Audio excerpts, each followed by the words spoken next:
There is no spoon. The Matrix wasn't just a sci-fi blockbuster. It was a desperate gamble that nearly collapsed under the weight of studio skepticism, career-ending injuries, and production chaos that would have destroyed lesser filmmakers. Behind the groundbreaking bullet time sequences and philosophical dialogue lay a battlefield of broken bones, rejected scripts, and A-list actors fleeing from what they thought was cinematic suicide. The Wachowski sisters fought tooth and nail to bring their vision to life, while their stars literally bled for the cause, sometimes without anyone knowing.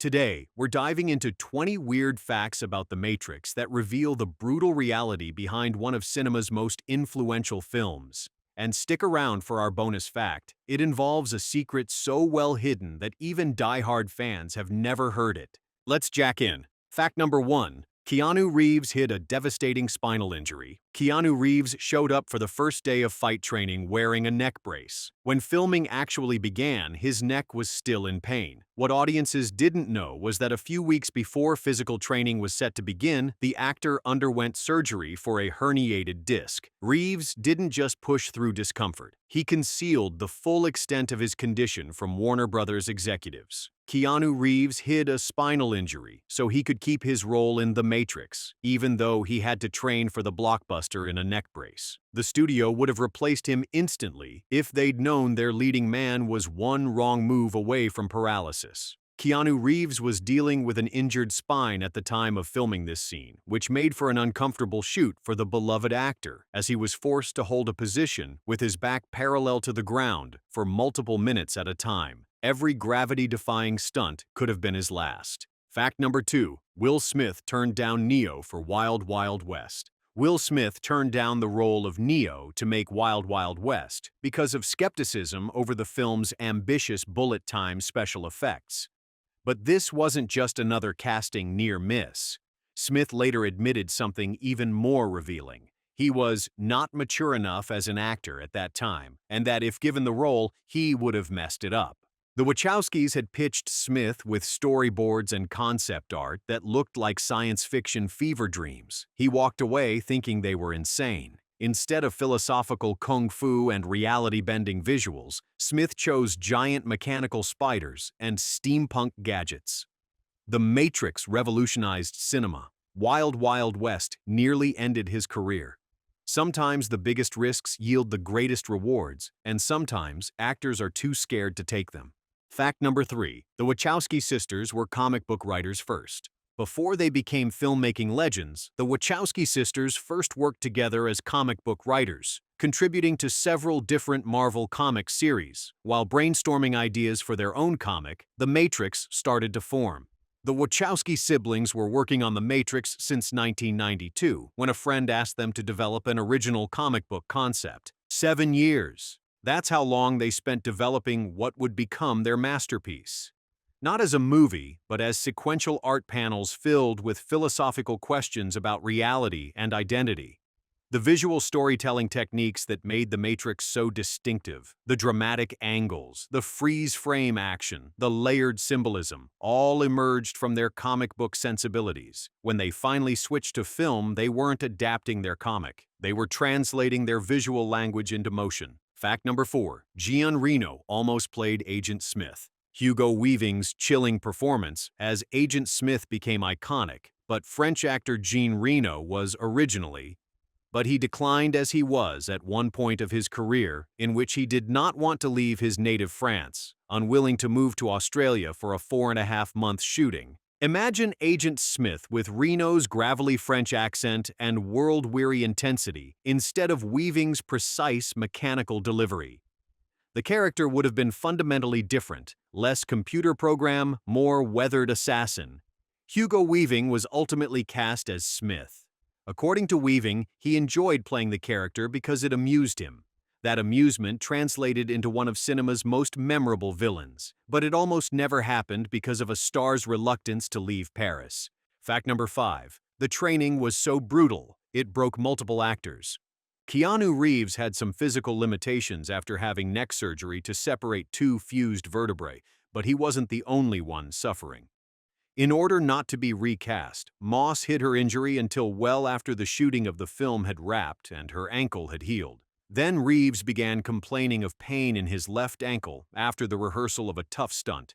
An MRI and an X-ray failed to turn up the cause of the pain, but Keanu's footsie was slapped into a cast to be on the safe side. The stars were dropping like flies, but they kept their mouths shut.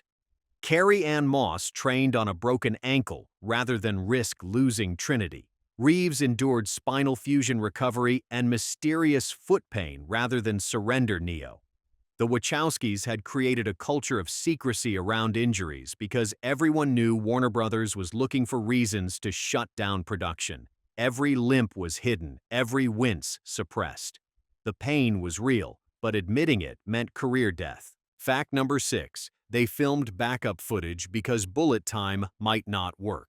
During the scene set on a government building rooftop, the team filmed extra footage of Neo dodging bullets in case the bullet time process did not work. The Wachowskis were pioneers, but they were also realists. No one had ever attempted anything like bullet time before, and the complex array of cameras and computer processing required could have failed catastrophically.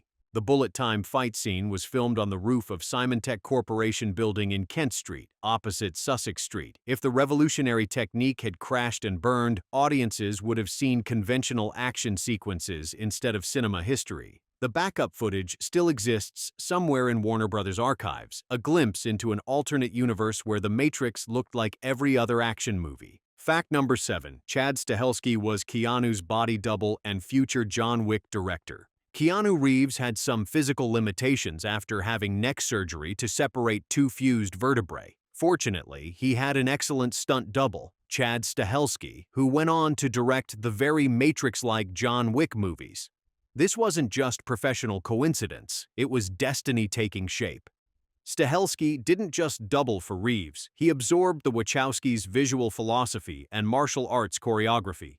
Years later, when Reeves needed a director for John Wick, he turned to the man who had literally stood in his shadow during The Matrix. The kinetic, balletic violence that defines the John Wick franchise? That's Matrix DNA, passed from the Wachowskis to Stahelski to a new generation of action cinema. The student became the master, and the master became the star again. Fact number 8. The film started as a rejected comic book concept. They then made the switch to film, but it was a different script that became their first theatrical release. Before The Matrix, the Wachowskis had to prove themselves with Bound, their lesbian neo-noir thriller. Written and directed by the Wachowskis, sisters Lana and Lily, whose debut feature, the lesbian neo-noir Bound, 1996, had them down as the next Coen brothers. But The Matrix remained their obsession. For 7 years, it festered in their minds as publishers rejected their comic book proposal. Too weird, they said, too philosophical for action, too action-packed for philosophy. The very elements that made studios nervous were what made the film revolutionary. Sometimes rejection is just redirection toward something greater. Sometimes the industry's no is exactly what visionaries need to hear. Fact number 9. Warner Brothers gave them the green light because of a lesbian thriller. Following the success of Bound 1996, Warner Brothers gave the go-ahead for The Matrix. This is Hollywood logic at its most bizarre. A small-budget crime thriller about two women stealing mob money somehow convinced executives to bankroll a reality-bending sci-fi epic with untested special effects. Bound made $7.3 million worldwide. The Matrix cost $63 million to produce. The math didn't add up, but the Wachowskis had proven they could craft compelling characters, intricate plots, and distinctive visual style on a shoestring budget. Warner Brothers was betting on potential, not proven box office success. It was the kind of leap of faith that rarely happens in modern Hollywood, and it changed everything. Fact number 10. Hugo Weaving found Agent Smith amusing. Go ahead and like and subscribe because we're about to dive into the psychological warfare that created one of cinema's most chilling villains. According to Weaving, he enjoyed playing the character because it amused him. Agent Smith's terrifying presence wasn't born from method acting or psychological torment. It came from Hugo Weaving finding genuine humor in the character's mechanical precision and existential disgust with humanity. Agent Smith, I'd like to share a revelation that I've had during my time here. It came to me when I tried to classify your species and I realized that you're not actually mammals. Human beings are a disease, a cancer of this planet. Weaving delivered this genocidal monologue with the same detached amusement he might use to describe an interesting insect. The performance was so effective because Weaving genuinely enjoyed the character's twisted logic and verbal precision. Fact number 11. Carrie-Anne Moss had never done action before. Trinity's gravity-defying opening sequence launched 1,000 imitators, but Carrie-Anne Moss had zero action experience when she was cast. She was a soap opera actress whose biggest credit was a Canadian series called Matrix, a coincidence that probably influenced her casting more than anyone admits. Moss hid her injury until well after the shooting of the film had wrapped and her ankle had healed. She trained for months with a broken ankle, learning wire work, martial arts, and motorcycle riding while concealing her pain from everyone on set. Her dedication was so complete that she later admitted she became addicted to the physical training. The woman who had never thrown a punch became one of action cinema's most believable warriors through sheer determination and hidden agony. Fact number 12. The Matrix code was actually sushi recipes. The distinctive green cascading code that represents the Matrix wasn't computer programming or philosophical text, it was Japanese katakana characters that production designer Simon Whiteley pulled from his wife's sushi cookbooks. The symbols that represented humanity's digital prison were literally recipes for raw fish. This wasn't laziness, it was poetry. The Wachowskis wanted the code to feel alien yet familiar, technological yet organic. Japanese characters achieved that uncanny valley effect, recognizable to some viewers but meaningless to most. The irony that humanity's greatest enemy was made from dinner preparations adds another layer to the film's themes about the mundane hiding the profound. Reality is often stranger than the fiction trying to represent it. Fact number 13. Lawrence Fishburne was cast because of his voice. Morpheus needed gravitas, wisdom, and an ability to make exposition feel like revelation. Lawrence Fishburne possessed all three, but the Wachowskis were specifically drawn to his voice work in Apocalypse Now and higher education as a Shakespearean-trained actor. They needed someone who could deliver lines like, "Welcome to the real world," without a trace of irony or self-consciousness. Fishburne brought something unexpected to Morpheus, genuine belief. He prepared for the role by studying philosophy and mythology, treating the character's faith in Neo as a religious conviction rather than a plot device. That spiritual foundation gave weight to every interaction between mentor and chosen one. When Morpheus tells Neo about the Matrix, Fishburne's delivery makes believers of us all. Fact number 14. The famous spoon scene was improvised. "There is no spoon" became one of cinema's most quoted lines, but the entire sequence with the spoon-bending child was added during production. The Wachowskis realized they needed a clearer explanation of how the Matrix's rules could be bent, and the child actor's improvised movements with the spoon inspired the dialogue. The philosophical implications were accidental brilliance. The scene works on multiple levels, as exposition about the Matrix's malleable nature, as a Zen koan about the nature of reality, and as a child's simple wisdom cutting through adult complexity. Sometimes the most profound moments emerge from practical necessity rather than careful planning. The spoon that doesn't exist became the film's most tangible symbol. Fact number 15. Neo's apartment, number 101 references Orwell. Room 101 in George Orwell's 1984 is where the party sends political prisoners to face their worst fear. Neo's apartment number wasn't random, it was a direct reference to the dystopian novel that inspired much of the Matrix's paranoid atmosphere. The Wachowskis were signaling their influences from the very beginning.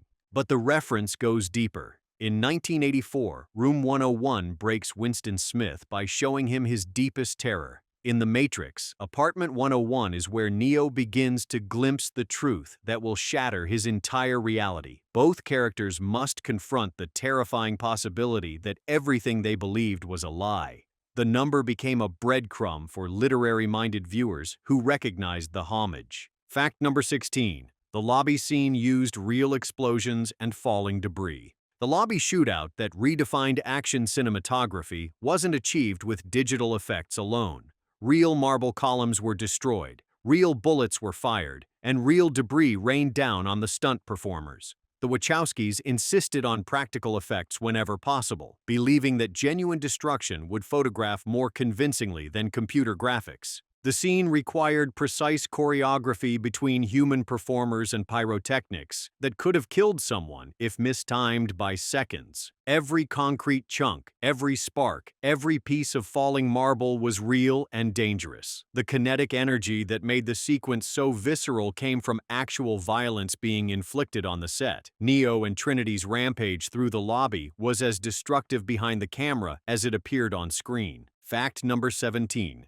Joe Pantoliano thought he was making a bad movie. Cypher's betrayal of the Nebuchadnezzar crew remains one of cinema's most effective double crosses, but Joe Pantoliano didn't understand the script during filming. He later admitted he thought he was making a terrible sci-fi B-movie and considered leaving the production multiple times. Pantoliano's confusion actually enhanced his performance. Cypher's disillusionment with the real world mirrored the actor's own bewilderment with the material.